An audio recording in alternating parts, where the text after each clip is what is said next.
mechanics for the OLF, how money will get from point A to point B. How would we use targeted guarantees to allay concerns about excess cash use? There's a lot of questions here.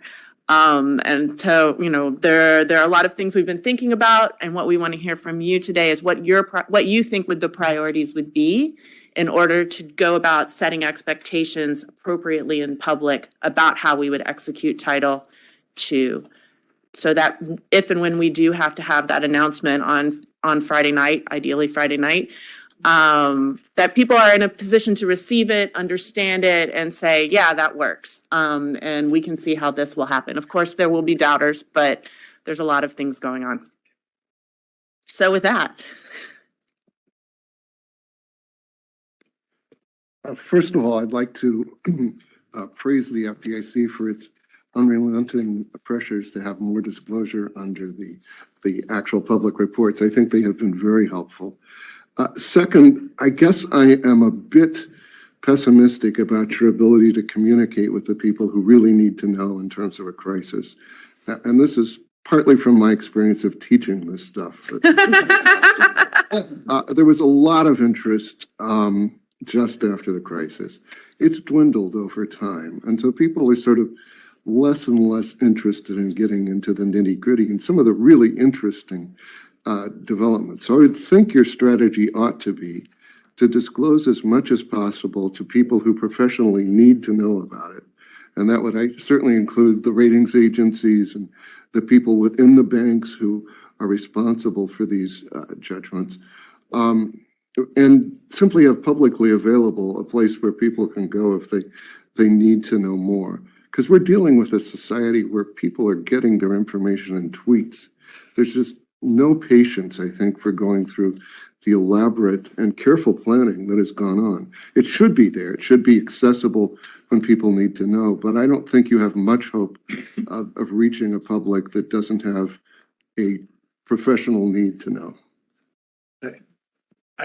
I completely agree with that. I almost think you'd scare the public if you put this out. Like, why are they telling me this? Should I be concerned about my bank? Like, my insurance company doesn't tell me what they're doing with my assets. They just assume they're going to pay my claim, right? I think you've got to think of the unintended consequences of taking a public that has more full faith and confidence in the banking system than maybe people in this room do. That we want them to have full faith and confidence in the banking system. They know the FDIC insurance is there. They know it works. They put their money in. They're going to get their money out. So there's a select crowd of people that are in the institutional side. And if they want to understand this, they're going to find a way to understand this. There's a bunch of law firms represented in this room. There's a bunch of people that will charge them by the hour a lot of money to explain this all to them. And it's fine. I don't have a problem with that. And they all have huge staffs. But I would be careful about the unintended consequences of starting to blast too much of this out in the general public. So I'd like to take a slightly different view, and maybe a middle ground in the center. First of all, I think, Susan and Betsy, what you've done and the thoughtfulness here is extraordinary, and I want to give you respect for it. I do think there's more that could be put out in the public, perhaps not just on Title II, but also on Title I, in a way that isn't scary to folks. I mean, Gary, there's a timing question, right? We're at a delicate moment now, so if it goes out tomorrow, it might have a different impact than if Susan and Betsy do their work and it goes out as we're moving out of the recession. But I'm very big on transparency. I think transparency leads to accountability. The FDIC has to have flexibility. So there are some ways that you could get out some basics, which say, we could do this, we could do that.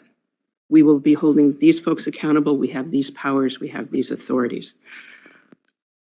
Without putting too much out there.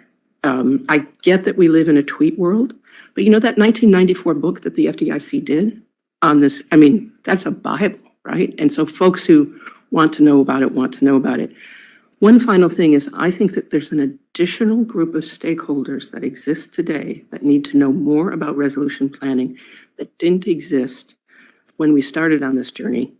And that is the kind of fintech, non-bank lenders, money transmitters, digital assets, crypto exchanges, whatever we want to call them. I know you've listed domestic authorities, and I think there are states that are starting to think, should we have a resolution plan? And there's so much learning here that could be of benefit to those who are